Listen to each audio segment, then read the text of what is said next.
In a world obsessed with filters, perfection, and fitting in, what does it even mean to be authentic? We chase likes, validation, and the approval of others. But somewhere along the way, we lose touch with who we really are.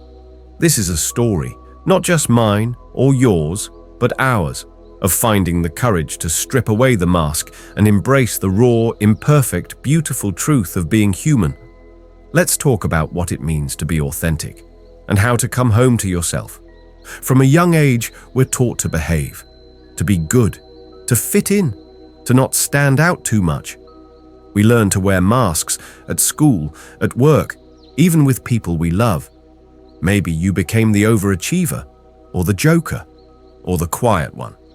Not because that's who you were, but because that's what the world expected of you. Social media made it worse. Now we edit our lives as carefully as movie trailers, highlighting the best, deleting the rest. But here's the problem. When you wear a mask long enough, you forget the face underneath. Pretending is exhausting. Have you ever felt like you were performing in your own life? Smiling when you're breaking inside? Saying yes when everything in you is screaming no? That tension you feel? That's your soul knocking, asking, "Can I come out now?" Many people reach a breaking point. Burnout, depression, sudden change. When the act becomes too heavy, we begin to question everything. And that's the beginning of something powerful, the journey back to your real self.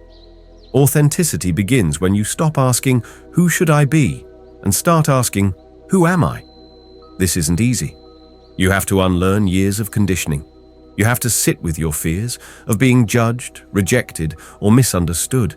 But you also rediscover joy. That silly laugh you used to hide, it's beautiful. That dream you thought was childish, it's calling you back. That quiet part of you, it's your greatest strength. The real you isn't someone you become, it's someone you remember. Being authentic doesn't mean sharing everything. It doesn't mean being loud or rebellious. It means aligning your actions with your values, saying what you mean, doing what lights you up. It means letting go of the need to impress and choosing to express. Yes, some people may leave. Not everyone will understand.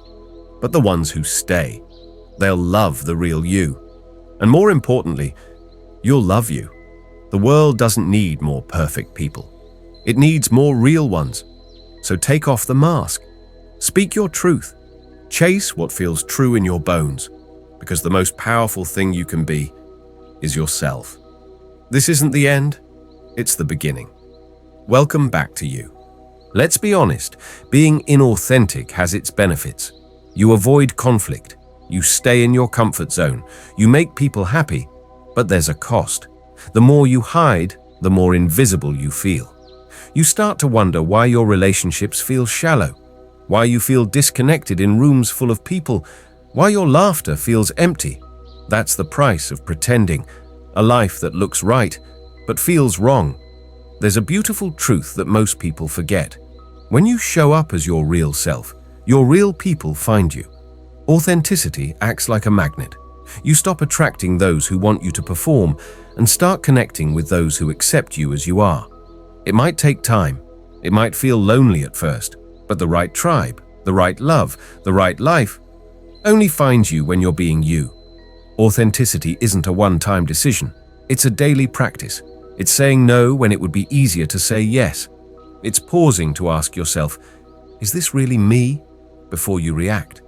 It's choosing alignment over approval, over and over again.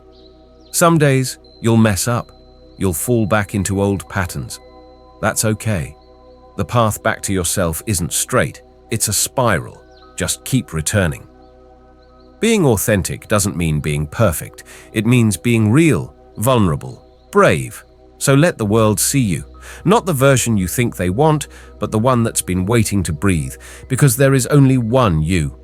And the world is better when you're in it. Fully. So if being authentic is so freeing, why don't more people do it? The answer is simple. Fear. Fear of being rejected. Fear of being too much or not enough. Fear of disappointing people you love. We think, if they saw the real me, would they still want me? But here's the truth no one tells you. Rejection hurts. But regret? Regret haunts. Pretending might keep you safe, but it also keeps you stuck. The life you want, the freedom, the joy, the deep love. It only lives on the other side of fear. You don't have to shout your truth from a mountaintop.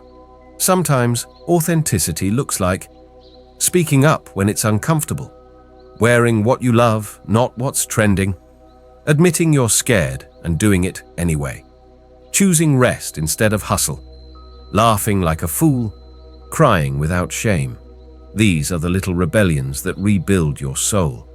This is what healing looks like, choosing you in small ways every single day. You are not behind, you are not broken, you are becoming. Every tear you've cried for not being seen, every smile you've faked to survive, every part of you that you've hidden, twisted, dulled to please others, you can bring it back now. Your story is still unfolding. Your light is not lost. It's just buried under shoulds and silence. But it's there, glowing, waiting. You don't need to become someone else. You just need to remember who you were before the world told you to forget. So go ahead, speak your truth, even if your voice shakes. Be real, even if it's messy. Love yourself, even when it's hard, because the world doesn't need another copy. It needs you, fully, unapologetically, authentically, you.